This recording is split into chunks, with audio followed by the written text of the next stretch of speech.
He gave up coffee for a week. What happened shocked him. Arthur was 72 and sharp, crossword puzzles every morning. Read The Economist like scripture, loved his wife, hated his cholesterol, and never missed his 7 a.m. Coffee, I've been drinking it since the Beatles were still together, he said. It's my one daily pleasure. But something had shifted. His sleep was erratic. His blood pressure, despite medication, danced up and down. He was snapping more, not in anger, but in micro-irritations, at the dog, at the weather, at himself. And most quietly of all, his arousal had faded. Not completely, but enough to notice. He didn't blame the coffee. Why would he? Coffee is a symbol of intelligence, discipline, European cafes, not dysfunction. And yet, when we removed it for a single week, everything changed. The myth of the morning savior. We've been taught to see coffee as a friend, and in many ways it is. It sharpens the mind, improves reaction time. Feels like a warm handshake to start the day, but for men and women over 60, coffee can become something else. Not a ritual, but a crutch, not a boost, but a block. You wake up tired, so you reach for coffee, but what if the fatigue is caused by the coffee itself? You feel foggy, so you brew another cup. But what if the fog is from caffeine withdrawal after a restless night? You lose interest in intimacy, assume its age, but never question the subtle ways caffeine constricts your blood flow, tightens your breath, and numbs the body's signals of desire. It's a cycle, and like all cycles, it goes unnoticed until you step out of it. That's what Arthur did. The experiment that changed his mornings. I gave him a gentle assignment. No caffeine for 7 days. He stared at me like I'd asked him to burn his record collection, but he agreed. Day 1, fog, irritation, yawning, regret. Day 2, headaches, fatigue, a longing for something warm and bitter. Day 3, still rough, but he noticed something unexpected. He fell asleep faster. Day 5, he woke before the alarm. No grogginess, no pounding pulse. Day 7, he kissed his wife on the neck and surprised both of them with how his body responded.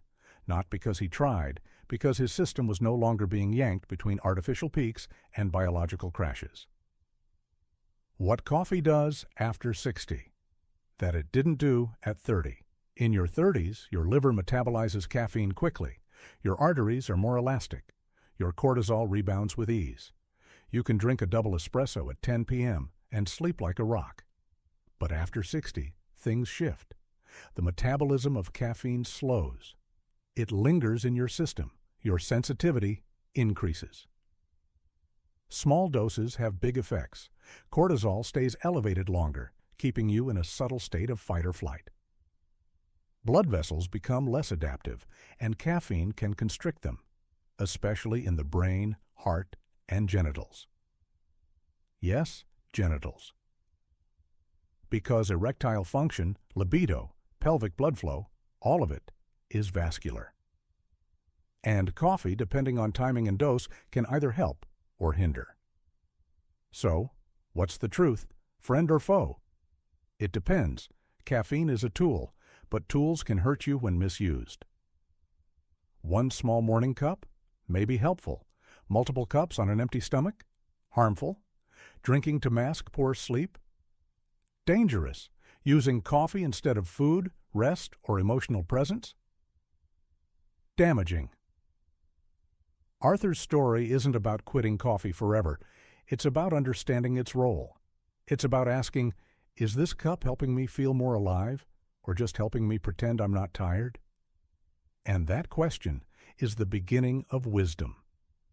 Where we go next. In the next chapter, we meet Carla, 69, whose afternoon lattes gave her a sense of sophistication, but stole her evenings, wrecked her sleep, and made her feel older than she was. Her journey into reclaiming rest and rediscovering touch began not with pills or supplements, but with saying goodbye to caffeine after 2 p.m. Sometimes it's not what you add that changes everything. It's what you remove. Shall we go there next? She loved her afternoon latte. Until it started. Taking more than it gave Carla was elegance, always in soft fabrics, silver hair pulled into a low chignon, jewelry that whispered rather than shouted. At 69, she had more grace in one glance than most women half her age had in a whole evening. Every day at 2:30 p.m., she treated herself to a latte, almond milk, half calf. 1 square of dark chocolate. It's my anchor, she'd say, my little pause in the day. She never imagined something so small could change the way her nights felt, but it did, and not in the way she expected. The thief in the teacup. At first it was subtle. She began waking up at 3 a.m., restless, not anxious, just awake. Her mind would drift to emails, to the grocery list, to that thing someone said 6 weeks ago that suddenly felt important. She brushed it off. Hormones, she said. Menopause. It's normal. But then something else slipped. Touch, not hers, her husband's. His hands, once a comfort, now startled her. She didn't want to be held, not because she didn't love him, but because her body felt edgy, guarded, like a violin strung too tight. And one night she heard herself say, "Not now, I'm just tired." But she wasn't tired, she was overstimulated. And the trigger? That beautiful, innocent latte. Caffeine doesn't just wake you up, it keeps you alert when you should be softening. For women, especially post-menopause, caffeine behaves differently. Estrogen no longer buffers the adrenal system. Cortisol, the stress hormone, lingers longer. Caffeine, even in small amounts, disrupts deep-wave sleep, the kind needed to restore hormones, mood, and nervous system balance. And worst of all, caffeine can subtly blunt oxytocin, the hormone of bonding, trust, and emotional safety. So that little cup in the afternoon, it wasn't just delaying her sleep, it was numbing her receptivity. Carla wasn't pushing her husband away. Her body was, not from fear, but from fatigue, masked as alertness. What she changed, we didn't ask her to quit. Just shift. No caffeine after 12 p.m., morning matcha instead of espresso, gentler on the adrenals. Warm lemon water at 2:30 p.m., and a practice, 10 minutes of reclining rest each afternoon. Eyes closed, hand on heart, feet elevated. She rolled her eyes. "This feels indulgent," she said. I smiled. "It's not indulgence, it's permission." What returned? By week 2, her 3 a.m. wakings stopped. By week 3, her mood softened. By week 4, her body softened too. She reached for her husband's hand one evening without thinking. He looked surprised. She said, "I feel safe again." That's the key. Caffeine isn't evil, but it tricks your body into urgency when what you need is surrender. And surrender is where intimacy lives. The deeper question, are you actually tired, or are you over-caffeinated and under-rested? Are you pushing your body to stay awake when it's begging for quiet? Carla's latte wasn't the villain. It was the signal that she hadn't listened to her body in a while, and when she finally did, it whispered back. Next, we meet James. In the next chapter, you'll meet James, 75, widowed, who began using coffee to fill his mornings after loss. What started as comfort became dependency, and how he broke that pattern didn't start with willpower. It started with grief.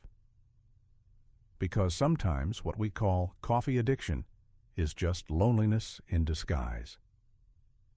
His mug was always full, but something inside was empty. James was 75 and alone. His wife had passed the year before, gently in the quiet of a hospice room, her fingers resting on his. She had called him darling with her last breath. After that, his mornings became long, too long, so he filled them with routine. 4:45 a.m. Get up. Shower? Shave? 15, coffee. More coffee. 30 choir, a walk with a thermos in hand. He wasn't jittery, he wasn't crashing, but something wasn't quite living. I just feel flat, he told me. I'm doing everything I'm supposed to, but I can't feel her. I can't feel much of anything. And when we looked closer, the truth emerged. His body wasn't grieving. It was caffeinated. The grief caffeine loop. Caffeine is a stimulant. It doesn't just wake you up. It pushes through. It says, no time to feel. Let's move. And for James, that was the point. He didn't want to sit in silence and hear the creak of the floor she once stood on. He didn't want to open the closet and smell the soft floral trace of her perfume. He wanted momentum. He wanted doing. He wanted noise. So he drank coffee, cup after cup, until the edge of grief dulled into a kind of numbness. And here's the hidden truth. Caffeine can't erase pain, but it can delay it, until one day the pain stops asking for permission and becomes depression. The day he didn't brew a cup, I gave him a gentle challenge. Tomorrow, don't make coffee. Just sit, look out the window, that's all. He looked afraid. What's the point? To see what rises, I said. And so he did. He sat in the stillness of 7:15 a.m. He listened to the kettle, not boiling, the silence not being filled. And then it came. Grief, not like a storm, but like a memory. Her voice, her slippers on the tile, her hand on his shoulder when the coffee was just right. He cried, he sobbed, and when it passed, he said something beautiful. For the first time in months, I remembered what she felt like, not just her face, her being. The hidden use of stimulation coffee is often used to wake us up, but sometimes we use it to numb ourselves from being awake, to stay busy, to not feel the hollowness of a bed, the quiet of a room, the echo of laughter that no longer fills the hall. And that's not weakness. That's human. But there's another path, one where the ritual of mourning becomes sacred again, not with speed, but with slowness. James didn't quit coffee.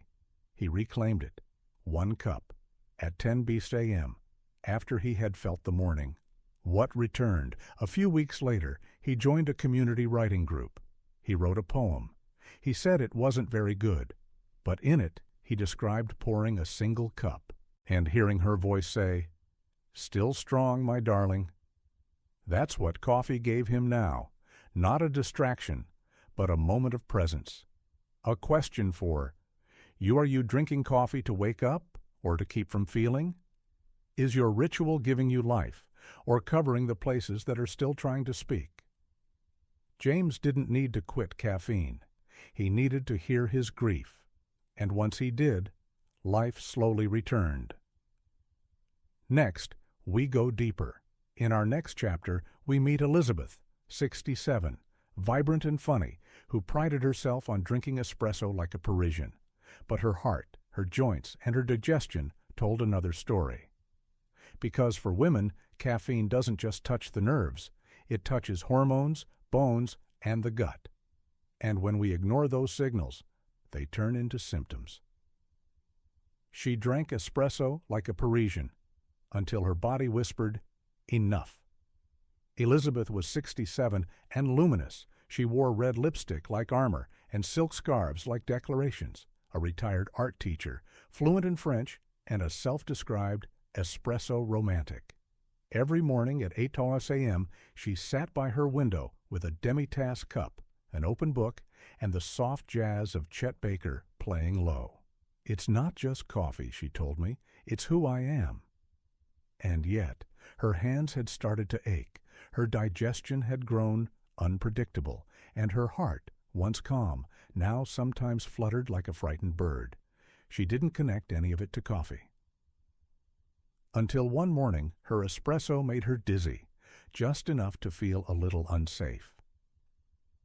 That's when she came to see me. The female body after 60 and the caffeine equation. Many people don't realize this. Caffeine behaves differently in women, especially after menopause. Why? Estrogen decline. estrogen slows caffeine metabolism.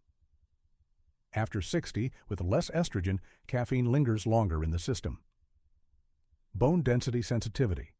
High caffeine intake can reduce calcium absorption, increasing the risk of bone thinning and fractures. Cardiac vulnerability.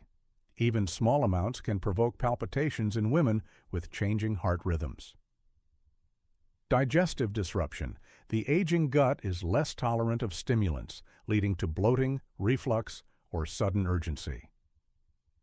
Elizabeth's espresso, while beautiful in ritual, was quietly eroding her foundation, not in a dramatic way, in a daily way, 1,000 tiny cuts.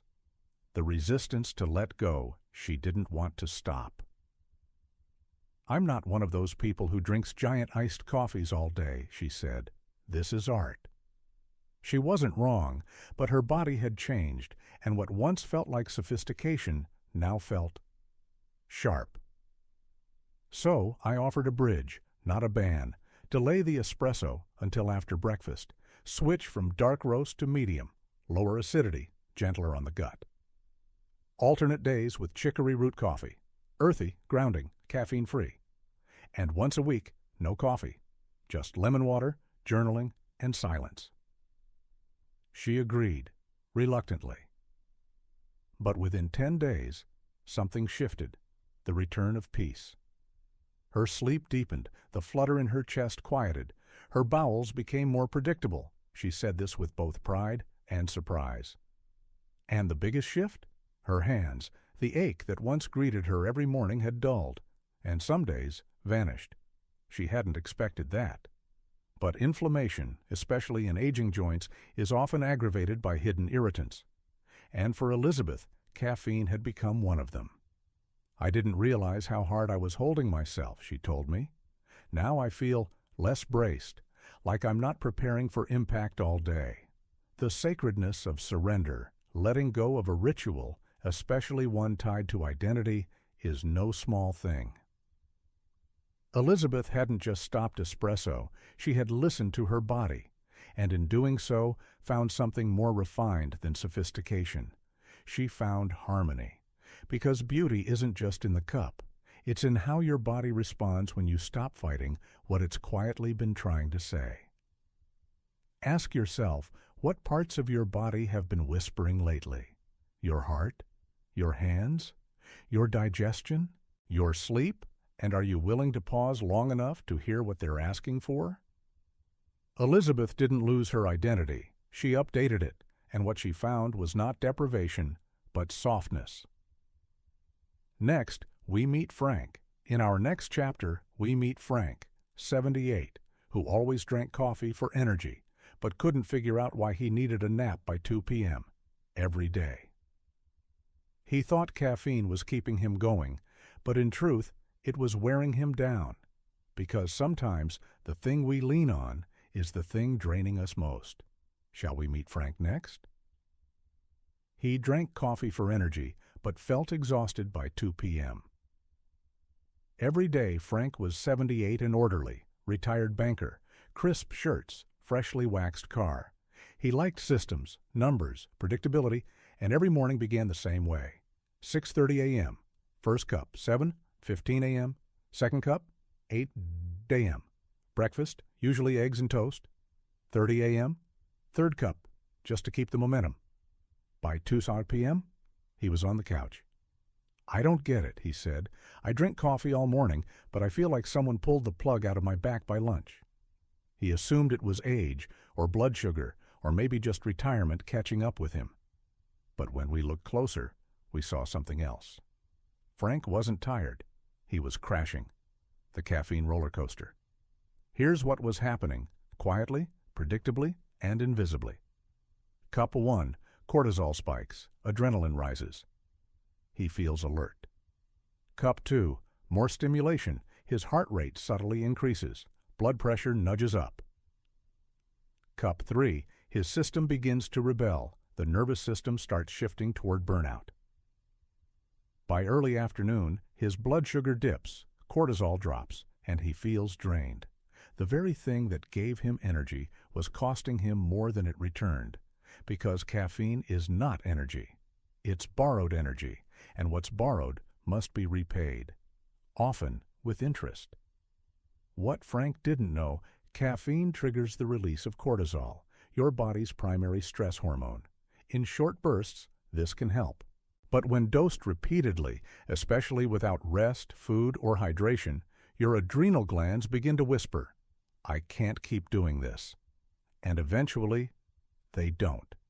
That's when you feel midday, fatigue, irritability, brain fog, sleep disturbances, and paradoxically, dependence.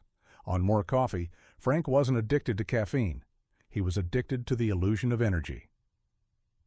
The slow wean. We didn't go cold turkey. That would have made things worse. Instead, week 1, replace the third cup with herbal tea. Week 2, replace the second cup with a half-calf blend. Week 3, delay the first cup until after breakfast. Week 4, 1 cup max, and only if he felt truly rested. He also added a protein-rich breakfast, gentle stretching instead of sitting after coffee, and a 15-minute walk at 11 a.m. in sunlight. The results? By week 2, his naps shortened. By week 3, he didn't need one. By week 4, he said, "I haven't felt this consistent in years. I wake up and I stay awake, without the spike and crash." The deeper lesson: we've confused stimulation with strength. Stimulation wears the body out, strength rebuilds it. Frank's real energy came not from caffeine, but from rhythm, sleep, light, protein, movement, rest. Caffeine? It became a small accent, not the main engine, and once he stopped running on highs and crashes, something unexpected returned. His focus, his ability to sit with a book for an hour, his willingness to walk with his wife without feeling impatient. And yes, his libido began to quietly reappear.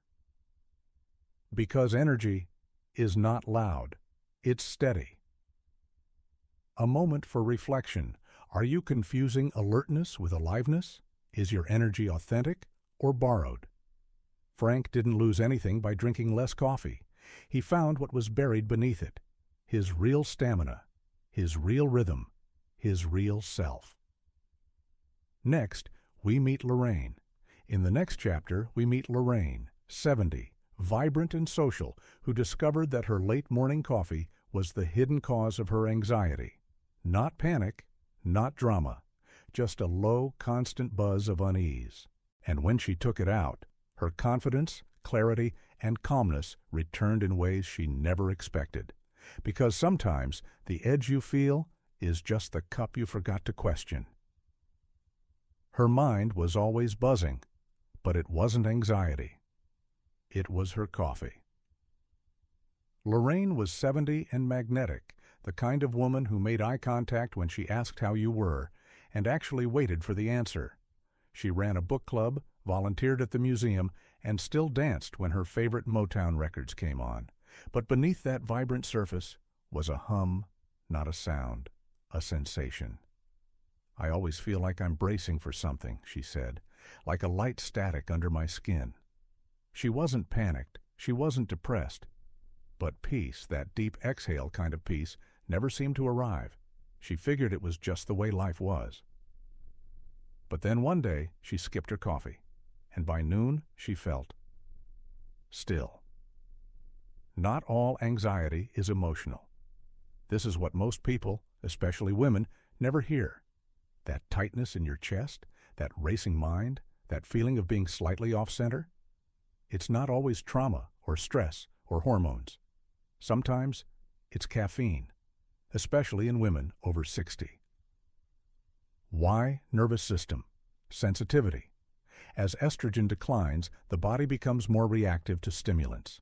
Delayed metabolism. Caffeine stays in the system longer. Sleep disruption. Even at 10 a.m., coffee can reduce deep sleep hours later. Hormonal tension. Caffeine can lower serotonin and raise cortisol, a recipe for subtle but constant inner agitation. Lorraine didn't need therapy. She needed space. The day of silence. The breakthrough came by accident. She had an early dentist appointment and forgot to brew her usual 10 Hoscalium cup. At first, she felt groggy, but by 1 p.m., she felt grounded, not sleepy, not dull, just quiet inside. She said, "I was reading, and for the first time in years, I wasn't bouncing between thoughts. I was just there." That's when we knew. Her anxiety wasn't emotional. It was physiological. What she changed. Lorraine didn't quit coffee completely. She simply adjusted. 1 small cup with food before 9 a.m. No caffeine after that, not in tea, chocolate, or soda. Magnesium glycinate in the evening to support relaxation, journaling for 5 minutes before bed to let the mind empty itself. Within a week, she said, "I feel like I'm not constantly holding in my breath." By week 2, "I'm not startled by silence anymore." By week 3, "I didn't realize how much noise was inside me until it wasn't." The false edge caffeine gives the illusion of control. You feel sharp, you feel on, you feel like you can keep up. But sometimes what you call alertness is really hypervigilance, not presence, but defense. Lorraine had lived in that state for years, and when it finally quieted, something else rose. Clarity, joy, desire. Because when the noise fades, your real self returns. Let this land is your need for caffeine really a need, or a way to manage a system that's begging for calm? Is your edge keeping you effective, or keeping you from peace? Lorraine didn't lose her sparkle by drinking less. She reclaimed it in a deeper register. One where her laughter wasn't just loud, it was rooted. Next, we complete the journey. In our final chapter, we meet Joseph, 82, who loved coffee more than conversation, and when his doctor warned him to quit for health reasons, he feared losing one of the last pleasures of his day. But what he found instead was a new kind of pleasure, not bitter and hot, but warm and shared. Because sometimes the ritual isn't what matters, it's what it brings you closer to. Shall I close the journey with Joseph's story? He feared giving up. Coffee meant giving up joy until he found something deeper. Joseph was 82 and particular. He read the newspaper, not his phone, used a French press, not a machine, still wore a watch he wound by hand. Every morning began the same way: grind, boil, steep, sip. He didn't talk during this time. His late wife used to tease him. "Joe, do you love the coffee more than me?" He'd chuckle. "At 7 a.m.? I'm not sure." But the joke had turned into something else, because now the coffee sat where conversation used to be. And when his doctor told him his blood pressure and kidney function were showing strain and suggested giving up caffeine, Joseph felt grief, not because of the drink, but because of what it meant. Coffee was his last ritual, his last tether to warmth, or so he thought. What rituals really give us caffeine withdrawal isn't always about the chemical. Sometimes it's about identity, the warmth of the mug, the scent in the air, the pause before the day begins, the memory of someone who once shared the silence with you. Joseph wasn't addicted to coffee, he was tethered to belonging, and when I asked him gently, "What if you made something else the ritual?" He looked at me like I had just insulted Mozart, but then he asked, "Like what?" And we began again. A new morning. We started with this: warm water with lemon and ginger, a ceramic mug just like before. Music, and not the radio, but a playlist his granddaughter made: Nina Simone, Coltrane, Ava Cassidy. A call, once a week, to his daughter, or his friend, or a neighbor. It felt strange at first. Too quiet, he said. Too empty. But then, on the 5th morning, he got a voicemail from his granddaughter. She thanked him for the music, said it made her feel close to him. He played it twice. And in that moment, his ritual changed. The taste of Presence coffee had always been his warmth, But now it was the sound of her voice, the softness of music, the comfort of knowing someone, somewhere, thought of him. He didn't miss the edge of caffeine. He found something rounder, deeper, sweeter. His blood pressure improved, his kidneys stabilized. But more than that, he smiled more. And when I asked him if he missed his morning cup, he said, "Sometimes, but now I sip the moment instead." Coming full circle, Arthur.Carla.James.Elizabeth.Frank, Lorraine, Joseph, each with their own cup, each with their own reason, and each learning the same truth. Coffee isn't good or bad.